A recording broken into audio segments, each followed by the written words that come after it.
Hey there guys, Conquertron here, back with another Conquertron Top Picks. And if you couldn't tell by the title of the video, I'm going to be listing my top 5 favorite Water Skylanders. There are really no rules for this.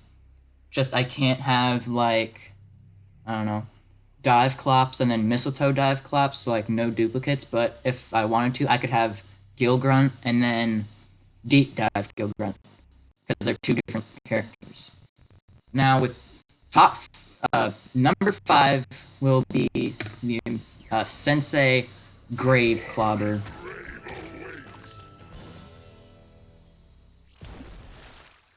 Alright, so these first two, so number 5 and number 4 are actually characters who I actually haven't played in a level yet. But I have played with them a bit, and Grave Clobber is number 5 because I don't have as many Water Skylanders as I thought. If we had more, Grave Clobber might be kicked out, but I can see why Grave Clobber is really good. The only problem I have with Grave Clobber really is because there's another water brawler, and they could have easily fixed it. Actually, I've already come up with a plan if I was at Activision on how to fix it. But that's another video.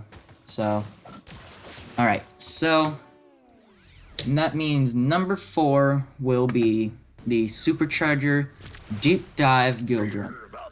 Don't mind the hat.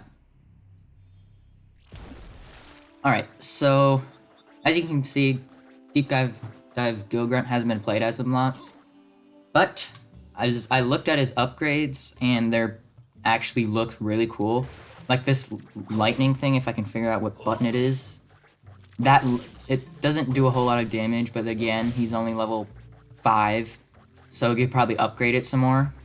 But my favorite part about this, the only reason I chose Deep Dive Gill Grunt instead of what I was considering to be Tidal Wave Gill Grunt, was because when you flew, you could actually do attacks and stuff while you're flying, which I think should have been what Gill Grunt's move should have been from the very beginning, because it's so cool to see it have something else. And it also increases speed and all that, so it's really, really cool to see it. Alright, so number 3 will be the giant Thumpback. Hail to the whale! Yep. Alright, I really like Thumpback's design. I'm not sure if I went with the right upgrade path now that I'm looking at it, because I went with the bottom path, which I don't even use that ever. I hardly ever use that, and I mean that's nice for the giant lock that I'm doing right now, but I'm starting to think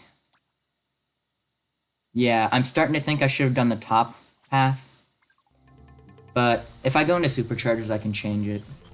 But I really like Thumpback because I've always liked Thumpback, and I think it's really cool to have a far-ranged melee character, kind of like Night Shift and his punches. Thumpback's one of the only far-ranged-ish giants besides Bouncer. And Thumpback's attacks, I love doing this and then just blowing up. It's so much fun to do, and that's why I have a lot of fun playing as Thumpback.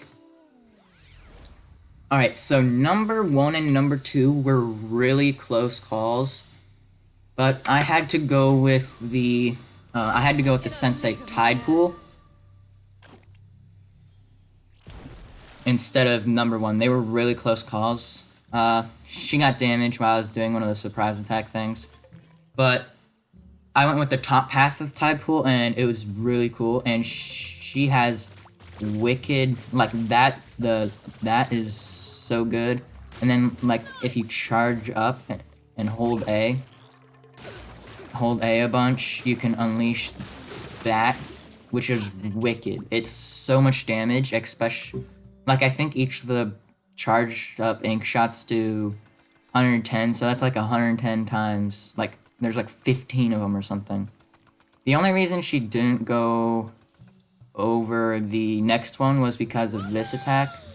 It doesn't do a whole lot of damage. I think I can go with an upgrade path on it. Yeah, I can go with a better one, but it's just that this one is so good. It's so good. Alright, so for number 1, which is my favorite Water Skylander ever, and like my top one, a slot on my top 5, that would be the Supercharger Dive Clops. I liked Dive Clops from the first day that I saw him, and I wanted him since. And I got Dive Clops along with the starter pack for the Wii U, which was Turbocharged Donkey Kong, and then Super Shot Stealth Elf. And I think that was all we got for the first, along with the game. So I played through a majority of the game with Dive Clops before I got Lava Lance Eruptor. And let me tell you, he may be slow, but like with the mines and stuff, and then like you can activate him to go like explode and do like extra damage after doing it. It is so good, like that. And then I think if you hold it, and then yeah, it splurts out in every way. And then if you do that, there's a mega missile, and it's so good. This is pretty good for doing rapid damage, especially when you do this. And that's good for clearing out large enemies. But most of the time, you'll see me just shoot out a bunch and then deploy them like that. Or if I wanted to like take out a big enemy, I could hold it and then attack something like that. So that is going to be it for this Conquertron Top Picks. I hope you enjoyed, and if you did, please subscribe and leave a like down below. That's about it, I guess. So, I hope you enjoyed, and I'll see you all next time.